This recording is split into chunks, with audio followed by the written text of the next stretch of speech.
Hello student, स्वागत है एक बार फिर से आपका अपने यूट्यूब चैनल टारगेट सेमेस्टर में। आज के इस वीडियो में हम लोग जो 5 ईयर एलएलबी है ना, यानी कि बीए एलएलबी, उसके सिलेबस को कवर करने वाले हैं, सिलेबस को देखने वाले हैं।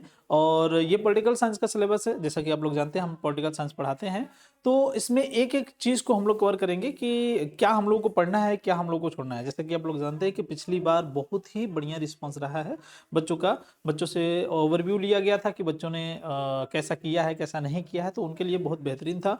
और दूसरी बात यह है कि अगर आप लॉ कर रहे हैं और आप डिटेल में नहीं पढ़ रहे हैं और एग्ज़ाम से 2-4 दिन पहले पढ़ करके जाकर के एग्ज़ाम दे रहे हैं, और ऐसे सिचुएशन में आप सोच रहे हैं कि हमारे पास बढ़िया मार्क्स होगा तो हम जाकर के लॉ के फैकल्टी में, लॉ के फील्ड में कुछ कर पाएंगे, तो ऐसा पॉसिबल नहीं है। ठीक है, अगर आप लॉ के फील्ड में कुछ कमाल करना चाहते हैं, बेहतरीन कुछ करना चाहते हैं, तो उसके लिए आपको डिटेल से पढ़ना पड़ेगा। कारण ये है कि एक तो आप लोगों का जो पेपर होता है वो थ्योरी होता है, आपको लिखना होता है। ठीक है ना, आपका ऑब्जेक्टिव तो होता नहीं है कि आपने टिक कर दिया, तुक्का 2-4 लग गया, सही हो गया, पास हो गया, ऐसा नहीं करना होता। ठीक है, अगर ऐसा करना होता तो फिर तो लॉ पढ़ने का कोई मतलब नहीं है, कोई मतलब नहीं है। लॉ इसीलिए अपने एग्जाम को थ्योरेटिकल कराता है, कोई भी जो लॉ फैकल्टी है इसलिए थ्योरेटिकल कराती है, क्योंकि बच्चों को समझ आ सके, एक एक चीजों को वो समझ सके, डिस्क्राइब कर सकें, लिख सकें, जान सकें, तब जाकर के आप लॉ के फील्ड में कुछ कर पाएंगे। ठीक है ना, तो यूनिवर्सिटी खुद ये चाहती है, इसीलिए आपके पेपर को थ्योरी रखे। ठीक है,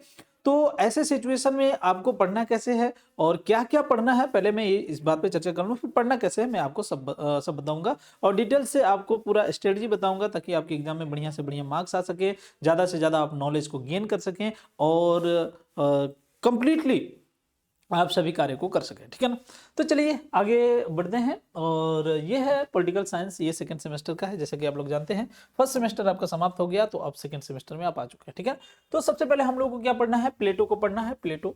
और उसके बाद हम लोगों को अरिस्टोटल को पढ़ना है, यानी कि अरस्तु को पढ़ना है। प्लेटो और अरस्तु दोनों ये यूनानी विचारक हैं, ये यूनानी विचारक हैं। ऑलरेडी हम लोगों ने इनके बारे में थोड़ा बहुत तो जानकारी रखा हुआ है। ठीक है ना, यूनानी लिख दिया मैंने, यूनानी होना चाहिए था। ठीक है ना, यूनानी विचारक, ओके, यूनानी, यानी कि ये लोग यूनान से संबंधित है। क्लियर है, क्लियर है, ग्रीक हम लोग बोल सकते हैं। ठीक है, तो दोनों के बारे में हम लोगों को डिटेल से पढ़ना है।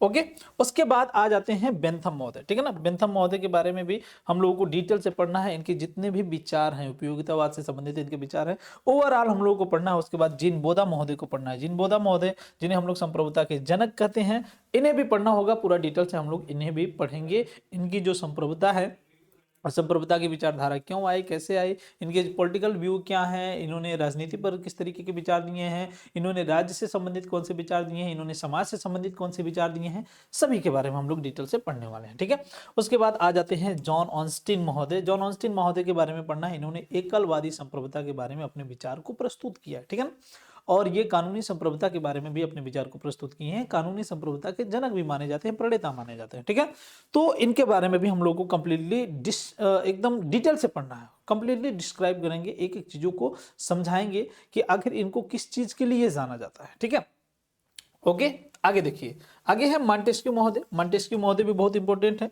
इन्होंने शक्ति पृथक्करण का सिद्धांत दिया था, यानी कि जो सेपरेशन ऑफ पावर है, ठीक है ना, वो किस तरीके से काम करता है, कहाँ पर लागू होता है, ये सारी चीजें हम लोग पढ़ेंगे। जैसे भारत में लागू होता है कि नहीं होता है, भारत के संदर्भ में भी पढ़ेंगे। एंड अदरवाइज जहाँ पर विभिन्न प्रकार की शासन व्यवस्थाएं हैं, क्या वहाँ पे लागू होती हैं कि नहीं है, और भी विभिन्न प्रकार के जो ये इन्होंने विचार दिए हैं, उन सभी को हम लोग को कवर करना है। उसके बाद भारत के दो महत्वपूर्ण व्यक्ति, महात्मा गांधी जी और doctor B are Ambedkar ji, दोनों लोगों को हम लोगों को डिटेल से पढ़ना है। इनके जो राज्य से संबंधित विचार है, प्रशासन से संबंधित विचार है, समाज से संबंधित विचार है और लोकतंत्र से संबंधित विचार है, सभी विचार को हम लोग, समानता, न्याय, सभी विचार को हम लोग डिटेल से पढ़ने वाले हैं। तभी जाकर के आप इनके बारे में कंप्लीटली नॉलेज गेन कर पाएंगे। ठीक है, तब जाकर के आप इनके किसी भी प्रकार के विचार को अगर एग्जाम में पूछा जाए तो आप अच्छे तरीके से लिख पाएंगे। ठीक है, चलिए भाई, ये तो बातें हो गई क्लियर।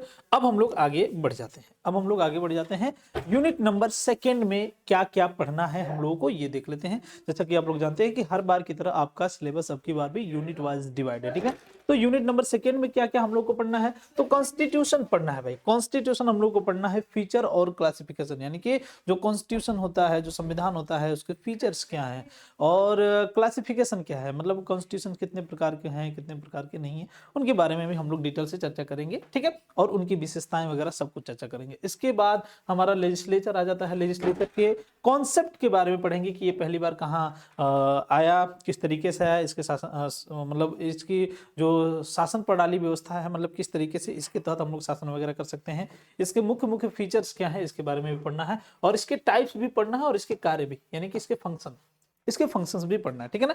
उसके बाद आ जाते हैं एग्जीक्यूटिव के बारे में। जैसा कि आप लोग जानते हैं भारत में ये तीनों चीजें हैं, ठीक है ना, लेजिस्लेचर, एग्जीक्यूटिव और जुडिशरी, ये तीनों हैं, मतलब ये सरकार के अंग होते हैं, और सरकार के अंग होने के साथ साथ ये किस प्रकार का कार्य करते रहते हैं, कॉन्सेप्ट और फंक्शन इनके सभी पढ़ना है, ठीक है। सबसे बड़ी बात कि जो हम मॉन्टेस्क्यू के बारे में पढ़े हैं, सेपरेशन ऑफ पावर ना, तो वो इन्हीं पर लागू होता है, ये एक दूसरे की शक्ति को डिवाइड कर देते हैं बाय कॉन्स्टिट्यूशन के द्वारा इनकी जो शक्ति होती है, इनकी जो पावर्स होते हैं, उनको डिवाइड कर दिया जाता है, और इनमें बैलेंस भी कर दिया जाता है, ठीक है,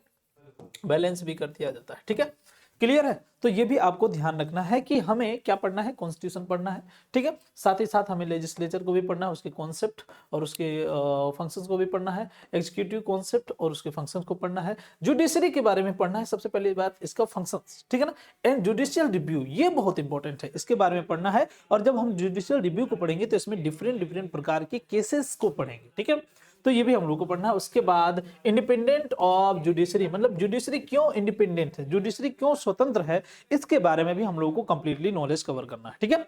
यहां तक की बातें क्लियर हो चुकी हैं।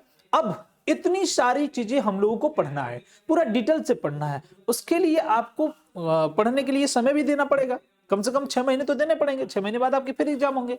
और कैसे पढ़ेंगे, 6 महीने में इतनी सारी चीजों को कैसे कवर कर पाएंगे, और एग्जाम में बेहतरीन रिप्रेजेंटेशन आप कैसे दे पाएंगे, उसके लिए टारगेट सेमेस्टर फिर से लेकर के आ गया है आपके पास स्पेशल बैच।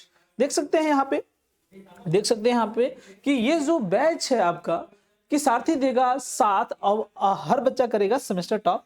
इसी जो हमारा एक तरीके से स्लोगन है, इसी स्लोगन के साथ हम लोग फिर से इस बैच को लेकर के आ गए हैं। BA-LLB सेकंड सेमेस्टर के लिए बहुत ही इंपॉर्टेंट बैच है, पेश है आपके सामने क्या, सारथी बैच। सारथी बैच क्यों इंपॉर्टेंट हो जाता है बाबू, सारथी बैच इसलिए इंपॉर्टेंट हो जाता है क्योंकि इसमें 100% सिलेबस कवरेज भी होता है, मेंटरशिप, DPP, PYQs भी मिलते हैं, 24/7 डाउट ग्रुप भी बना हुआ है, डाउट सपोर्ट भी किया जाता है।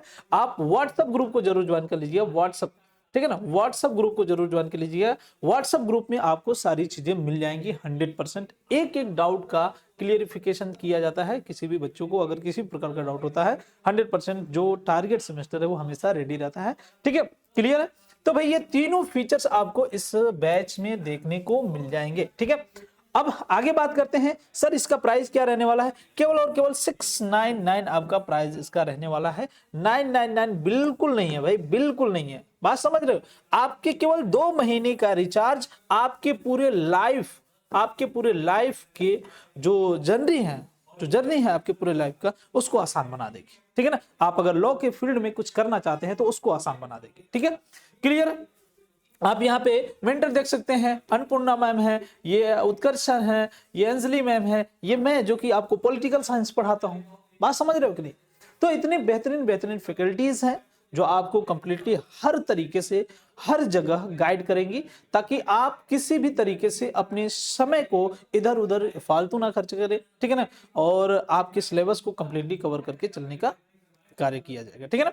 इस बैच के थ्रू अगर आप ये बैच परचेज कर ले रहे हैं तो फिर आपको 6 महीने तक कहीं भटकने की जरूरत ही नहीं है। 100% हम लोगों की गारंटी है, ये टारगेट सेमेस्टर की गारंटी है कि आपको आपके मंजिल तक बेहतरीन मार्क्स से जरूर पहुंचाएगा, ठीक है, क्लियर है। यहां तक की बातें मुझे लगता है आपको क्लियर हो चुकी होंगी। ये सारथी बैच में अभी तक आपने इनरोल नहीं किया है तो जल्दी से इनरोल कर लो, क्योंकि अगर आप इनरोल कर लेते हो ना तो फिर आपको भटकने की जरूरत खत्म हो जाती है। बहुत से बच्चों ने बहुत ही अच्छा रिव्यू दिया है, ठीक है, जाकर के आप ऑलरेडी देख सकते हैं। आगे बढ़ते हैं, आगे बढ़ जाते हैं।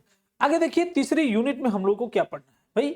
तीसरे यूनिट में पढ़ना है हम लोगों को unitary form of the governments, यानी कि गवर्नमेंट के जो यूनिटरी फॉर्म है ना उसको देखना है। यानी कि गवर्नमेंट्स का जो यूनिटरी फॉर्म है कितना इंपॉर्टेंट है और इसके फीचर्स क्या है, इसके मेरिट्स क्या है और इसके डीमेरिट्स क्या है, ठीक है ना, लाभ हानि जो कुछ भी है सभी हम लोग को पढ़ना है। इसके अलावा हम लोग फेडरल गवर्नमेंट को भी पढ़ेंगे, यूनिटरी गवर्नमेंट को भी पढ़ेंगे, फेडरल गवर्नमेंट को भी पढ़ेंगे, इसके भी फीचर मेरिट और डीमेरिट सबको पढ़ेंगे, ठीक है। इसके अलावा आपके पास होता है तीसरे टाइप्स की गवर्नमेंट्स जिसे हम लोग क्वासी फेडरल गवर्नमेंट्स बोलते हैं। इसके भी जो कोऑपरेटिव फेडरलिज्म है उसको भी हम लोग को पढ़ना है, यानी कि जो क्वासी फेडरल गवर्नमेंट्स इसको भी और जो कोऑपरेटिव फेडरलिज्म है इसको भी हम लोग को पढ़ना है। तो ये हम लोग को यूनिट नंबर 3 में पढ़ना है, यूनिट नंबर 3 में कंप्लीटली इस चीज को पढ़ना है, ठीक है ना।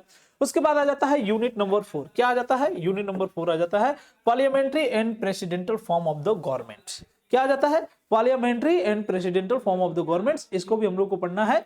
इसमें क्या पढ़ना है हम लोग को? इसमें हम लोग को पढ़ना है कि parliamentary form, features, merits and demerits पढ़ना है, यानी कि पार्लियामेंट्री सिस्टम क्या होता है इसके बारे में कंप्लीटली फीचर्स, मेरिट, डिमेरिट सब पढ़ना है।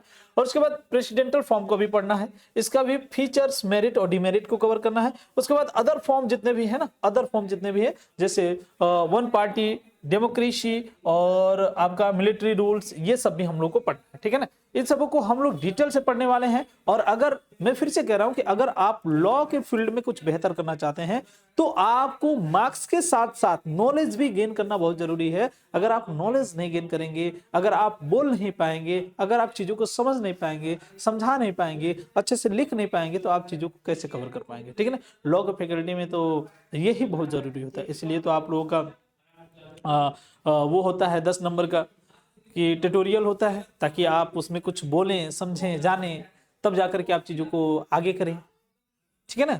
तो जब आप सामने वालों को कंप्लीटली सेटिस्फाई नहीं करोगे अपनी बातों से, उसे जानकारी नहीं दोगे और उसे लगेगा कि ये तो केवल फर्जीवाड़ा किया है, तो फिर आपको काम कैसे चलेगा आपका, आप लॉ के फील्ड में काम कैसे कर पाएंगे, बात समझ रहे हैं कि नहीं। तो इसीलिए आपको इस बैच को परचेज कर लेना है, एनरोल कर लेना है। जितना जल्दी कर लोगे कंप्लीटली 100% आपका पूरा का पूरा सिलेबस कवर कराया जाएगा, हर बार की तरह जैसे कराया जाता है और इस बार भी कराया जाएगा, ठीक है। इसलिए आपको टेंशन लेने की जरूरत नहीं है। आप अगर नए हैं चैनल को सब्सक्राइब भी कर सकते हैं और बैच को ज्वाइन कर सकते हैं, ठीक है। तो आज के वीडियो को यहीं पे समाप्त करते हैं। जल्दी ही मिलेंगे हम लोग आपके जो क्लासेस हैं क्लासेस के साथ, ठीक है। चलिए, ओके, बाय बाय।